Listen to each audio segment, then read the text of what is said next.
আপনারা শুটিং করতে আসবেন, ক্যামেরা বন্দি হতে আসবেন, ভালো কথা, কিন্তু আপনাদের বাচ্চাদেরকে তো সামলায় রাখবেন নাকি? আমার গাছটাকে ভেঙে চুরে চুরমার করে দিয়ে গেছেন, মাথাটা পুরো ভেঙে ফেলছেন। এটা কি ঠিক করলেন? দেখলাম যে কানের কাছে একটা ফুল গুজে দিয়েছে।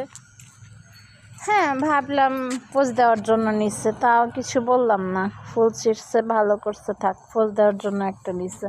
কিন্তু এভাবে গাছের মাথা টাথা ভেঙে দিয়ে গেলে সেটা কি মেনে নেওয়া যায়? কেন আপনাদের বাচ্চারা যখন হচ্ছে গাছের এরকম করতেছিল, তখন আপনাদের চোখগুলো কি পকেটে ছিল নাকি ভ্যানিটি ব্যাগে ছিল বলেন তো? এক একটা গাছ আমার ইমোশন, আমার এগুলাতে কিছু হলে আমার ভীষণ কষ্ট লাগে। ছোট বাচ্চারা যখন আমার গাছের পাশ দিয়ে যায় তখন আমার ভীষণ ভয় লাগে। এই বুঝি ফুল ধরে টান মারলো, এই বুঝি পাতা ছিঁড়ে দিল, মনের মধ্যে একটা ভয় কাজ করে। আমি ছোট বাচ্চাদেরকে ভয় পাই। একটা গাছ বড় করার পিছনে যে কতটা অপেক্ষা থাকে, কতটা শ্রম থাকে, সেটা শুধু একজন বাগানিই বলতে পারবে। সবাই বুঝতে পারবে না এই আবেগটা।